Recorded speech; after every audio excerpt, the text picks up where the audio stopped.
Good morning, Florida lacrosse fans. Thursday morning.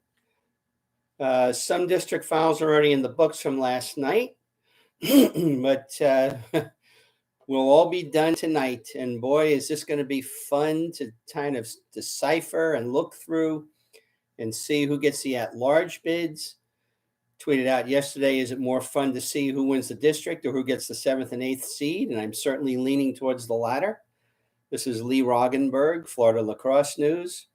Morning coffee. Welcome to the show.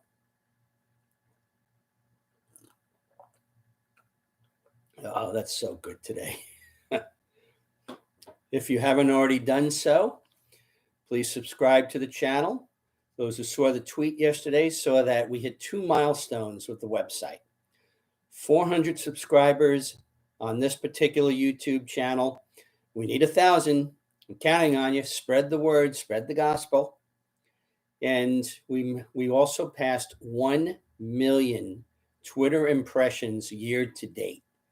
I think that's really pretty cool for a website that basically focuses on lacrosse in the state of Florida. Great job out there, all the Twitter people. We're a little over 5,000 Twitter followers now, and continuing to grow that. 80 more came on board in the last 28 days. And let's just keep going. It's just fantastic. Thank you to everyone. Like the videos if you do so. And let's get to some of the scores last night. Let's first talk about the district winners who actually played a final last night. A big game in District 8 and 2A. Vero Beach in overtime over Martin County, 11-10. If I read the Max Preps thread correctly, Vero had taken the lead late in the fourth quarter by a couple of goals, and Martin scored either 2 or 3 goals in the last 3 minutes to send the game to the overtime. But this, for those who have watched on the who's in, who's out, you know that we were highlighting that game in particular. Vero had gone from first team out and had gone to the 5 seed. Now they could very well be the number 2 seed in the region. That's how important that game was last night. I see Jason's asking any idea of date of release of rankings for the regionals. Just like everything else the FHSAA does, unfortunately, we're not 100% sure because they have conflicting information in different locations. And beside that, as we say in the wrestling world, cards subject to change. So I'm hoping that after tonight, maybe by midday tomorrow, we'll certainly have some knowledge of that. Part of what I'm going to be doing. Oh, and by the way, let me bring this up, right away. Also, instead of going out and covering one of the local district finals, I'm going to be on live tonight. Probably start about 7:30 or so. We'll sort of make this district final central. And if you're at a game and you have my contact information, please update me with that. And so we can kind of keep up to date from in the area, because when you go and look at the normal sources, a lot of them are not updating at all. And we have to wait until the final comes in well later. So if you're at a game, you have my contact info, keep me up to date, maybe quarterly, on what's going on, as well as on our Twitter feed. Tag us Florida LX.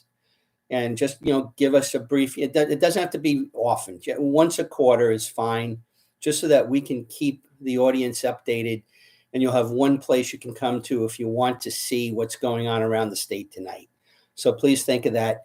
And, obviously mentioned Vero Ponte Vedra beaten East 12-7 yesterday, District 2, 2A to win that district. Jesuit of the 18-3 win over Cypress Creek, District 9, 1A. We also had Columbus winning their district 16 in 2A, 15-5 over Palmetto. Berlin Jesuit, District 15 in 1A, 9-5 win over University. So we have 5 district winners already on the boys' side. On the girls' side, we had Oak Hall. They won 20-3 over Santa Fe. District 4, 1A, the champs there. Vero Beach, 15-7 win over Vieira. District 8, 2A. I think Vieira is sort of like right on the bubble. And, that also brings up another interesting issue of the FHSAA that I've never gotten answered. And that is, are they going to weight a district win a little bit more than a regular season win? And if that occurs, then obviously we have an interesting question about, why, particularly since you're not playing the district teams in many instances in the regular season.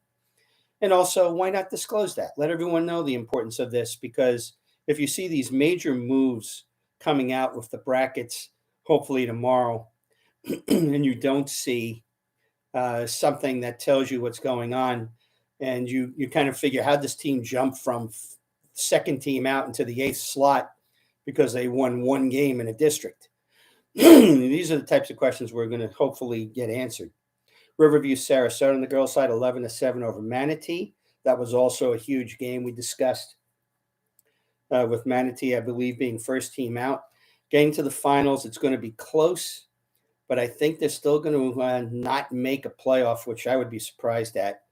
And that's District 11 and 2A on the girls' side. And Bartram Trail with the easy win over Creekside to win District 3 and 2A. On the other, some of the semifinals, we had semifinals last night because that was just the way they were scheduled. Riverview, Sarasota on the boys' side, 16-4 over Fort Myers. We have South Walton, 14-0 over West Florida. Menendez, 15-2 over Tokoi Creek. Maclay, 22-0 over Trady Catholic. And St. Augustine, 14-0 over Father Lopez. All those teams will be playing a district final tonight. On the girls' side, Cypress Bay, 12-4 over Cooper City. Actually, that might have been the district championship, too. I'll double check on that. Newsom, 25-1 over Palm Harbor. Plant with a big 16-4 win over Sickles. I suspect Sickles will not drop out far enough to lose their at-large bid. Pensacola Catholic, 13-2 over Seacoast Collegiate. Bartow, 14-5 over Dr. Phillips. And Gulf Breeze, 10-7 over South Walton. I saw Ponte Vedra and Fletcher scheduled both today and yesterday. I'm sorry, today and tomorrow. Today's today. Yesterday and today. So, obviously, if they had played last night, the score is not posted, but it's also listed for tonight as a regional final. Okay, before we get into tonight's matchups for the district finals, very briefly, MCLA Polls, Division 1, Florida number 5, Florida State votes. Division 2, Florida Gulf Coast at number 9, FAU at 16, and Miami getting votes. We had a full slate in the Sunshine State Conference last night. All the teams were in action. Florida Tech men beating Embry-Riddle 15-12. Zach Rosgagne, 5 goals for Florida Tech. Haggerty grad Christian Hofer, 3 goals, 2 assists for Embry-Riddle. Lynn men beat Palm Beach Atlantic 10-5. Caleb Wells, 5 goals for Lynn. Henry Slyan, 2 goals and assists for Palm Beach Atlantic. St. Leo men fall 22-8 to Tampa. Colin White, 4 goals, 1 assist for Tampa.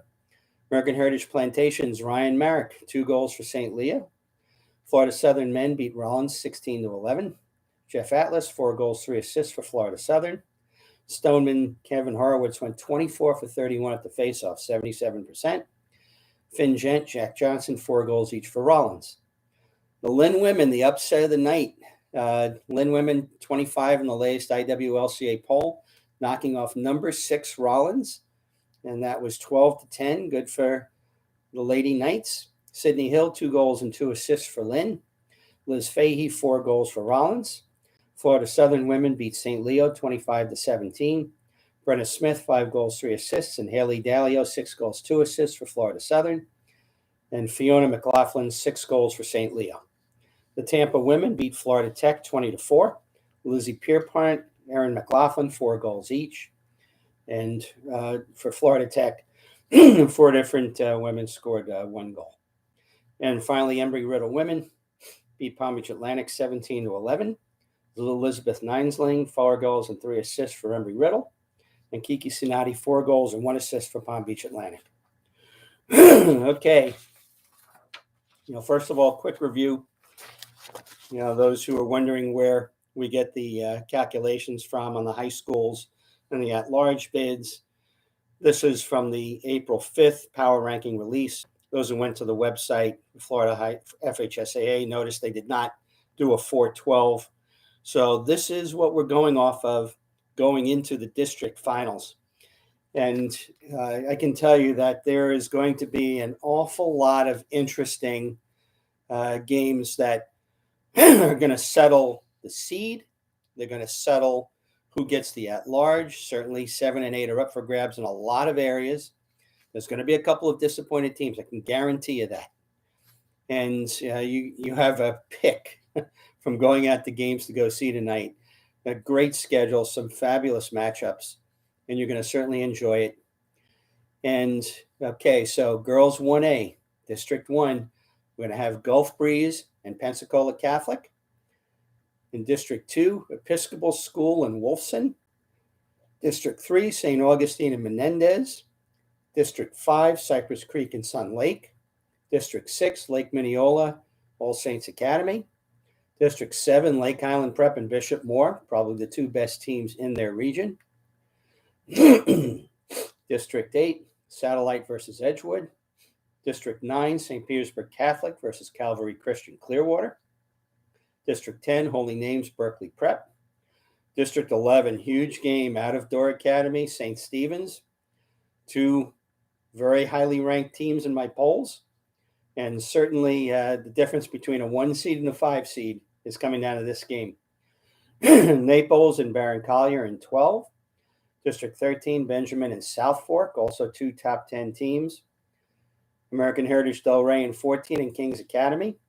15, Pinecrest and American Heritage Plantation. And 16, Key West versus Miami Country Day. I suspect there's a lot of other teams in that bracket who are rooting for Miami Country Day for no other reason than travel cost. On the boys 1A side, South Walton and Gulf Breeze in 1. Oak Hall and McClay in District 2. District 3 sees Bowles and Episcopal School. District 4 will see St. Augustine and Menendez. District 5, huge matchup, Montverde and Lake Island Prep. District 6, Windermere Prep and All Saints Academy. District 7, Holy Trinity is hosting Cocoa Beach. Again, if you've been following the who's in, who's out, a Cocoa Beach win probably puts both teams in the bracket. A Holy Trinity win might well keep Cocoa Beach as the first team out. St. Edwards and Benjamin, oh boy, two teams tied at number 3 in my last poll. District championship. This one might be the best district final. Osceola in 10 versus Berkeley Prep. Those of you who've, again, followed the broadcast understand the importance of that one. District 11, Cardinal Mooney and St. Stephen's. District 12, Community School in Canterbury. District 13, Oxbridge and St. John Paul. District 14, St. Andrews and Pinecrest. District 15, Gulliver and Ransom Everglades. Excuse me. Let's take a quick extra sip.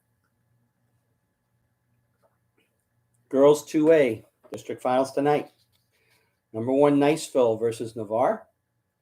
Number 2, Ponte Vedra versus Fletcher, assuming they didn't play last night. District 4, Oviedo versus Lake Mary. District 5, Haggerty versus Winter Park. District 6, Windermere versus East Ridge. District 7, Celebration versus Bartow. District 9, Steinbrenner versus Wiregrass Ranch. District 10, Newsom and Plant. District 12, Gulf Coast and Venice. District 13, Palm Beach Central versus Jupiter. Assuming again that this is pretty accurate, this is pretty much must win for Jupiter. Boca Raton versus Stoneman in 14. 15 has St. Thomas and Western, and 16 is Cypress Bay and Cooper City. On the boys 2A side, Niceville and Childs in 1. In 3, Creekside and Flagler Palm Coast.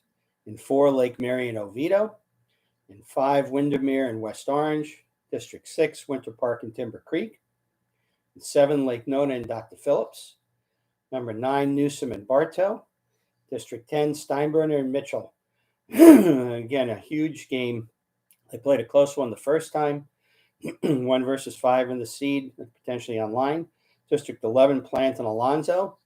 District 12, Riverview and Gulf Coast. Huge game for Gulf Coast. They've been on a roll lately. Those of you know, I think that Gulf Coast, if they do not make the bracket, and it's possible they won't with a loss, would be kind of a disgrace, to be honest. We have 13 Jupiter and Wellington, in 14 Spanish River and Boca Raton, and in 15 St. Thomas and Western. And this is an incredible lineup. This is a heck of a day to get out there. We're going to keep pushing Gainesville to get some answers. We still haven't heard back on the hosting once you get past the first round of the bracket, whether they're going to give the high seed the home game going forward, or if they're going to go back to the old top line, bottom of the line. They still haven't answered the question. And those of you who have noticed also on Twitter that they're showing a discrepancy about when the boys are supposed to be playing their semifinal and final in the Final Four itself. Yeah. Guys, we got to get this stuff cleared up. People have got to make travel plans once these brackets are in place. You got to make reservations. And for some of these teams, this is a lengthy travel. You got to get this stuff right, Gainesville. Let's get it up and out already. And don't just refer back to, here's a page and a PDF file, okay? Make the announcement. Send it out properly. Just tweet it out if you have to. Tag it to me. I'll pass it on. But clean up the discrepancies in what you've got. Okay, off the soapbox. Well, until next time. Okay. Again, if you haven't subscribed to the channel, please do so. Encourage others to do so. This is Lee Roggenberg, Florida Lacrosse News. #TAFTAG. Take a friend to a game. Honor the game. Respect the game. Grow the game. Lay off the refs. Enjoy yourself tonight. And remember, please send in to me. Tag us on Florida LX with scores if you're at a game. Those of you who have my number, you can text me in too. Once a quarter is fine. And, we'll see you tonight. And I'll be trying to do some prediction stuff during the day. I can't promise it. We got a lot of stuff to get up today and get out of the way. But join us at 7. Let's make it 7 p.m. Join us at 7 p.m. tonight, live on this YouTube channel. And we'll be hosting a district final central type show. Okay, Lee Roggenberg, Florida Lacrosse News, saying so long from the Sunshine State.